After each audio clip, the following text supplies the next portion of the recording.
Məhəbbət, ata, pulumu ver yine. Apa yine, belə vermeyeceğim. Hadi Bu yok. mənim çörək ağacımdır ata. Yaxşı dana Yo, yo. dana, besti dana at döyüşecek dövecek dana. Eşşeydir də, elə də bormaqlarıma bax, sərdə axşam üçün zülüm çəkirəm, Hadi, əziyyət hadi çəkirəm. yapışdır, Buna bax, ey bir mumunu. günmə güzəranıma Başa bax. düşüş dana. Dolanışığım budur da. Sen olası olsun dana işte. Ha gör neden sen pulu neyinsen? Ya, Kulak ya. al. Hey kulak aslan sen pulu neyinsen? Ben senin eşeğini popüler edeyim dana. Instagram'da da çek. Polisten emine çeşit. Yok, ha. O popüler. Orada. Ha. Gittin. Gittin kızım. Adam var, başqaları da var, ha, babalar da var. Götüm gəlin. Yaxşı olacaq. Ay olacaq. Partladıcı da. Gittin ne olacak? Balaca ilə partladıcı Sen da. patladın sen patlattın. Getdim, gəlirəm. Gel görüm ha bura. Hey bura görüm. Uşaqlar, qəşəng Ferrari gedir, böyründə də qara at. Yekə, ləzzətli, məhəbbət atı gətirir. Hər gətirir məhəbbət. At geldi. Oha. Gel ana. Gel. Atı getirdim. Bana da kömeyle atı getirmişim. Burada məhəbbət. At.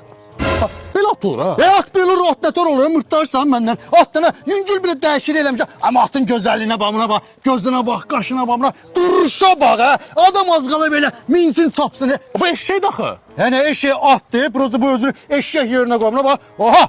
Oha. Bir dəqiqə, ha.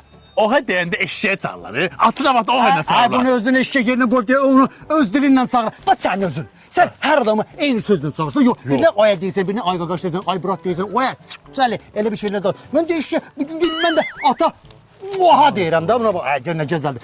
Ne uzatsan. 20 adı ne at olmalı. 20 adı böyle at şudur. Ben 20 adım ver. 20 adım ver. Oldu su. Sakla ne kadar istiyorsun şəkilini çək. Ne kadar istiyorsun çək. Bu. Balaca, ata, gəlmişəm. Eşşəkləri götürüb gəlmişəm. Nə eşşək ha? Aa. Qız məhəbbət mənə dedi ki, bu eşşəkləri balaca çəkəcək, populyarlaşdıracaq. Ki, mən? Ha, ona görə də mən məhəbbətdən pul almadım ki, bunları çəkib paylaşmalısan. Çək paylaş yine. Məhəbbət dedi. Ha, həri. Yaxşı məhəbbət. Əslində eşşək bunlar deyil. Eşşək məhəbbətdir. Ha? Hara baxsan sən? Sən dedim eşşəkdir bu. Yecdə eşşəkdir. Davay, getdin.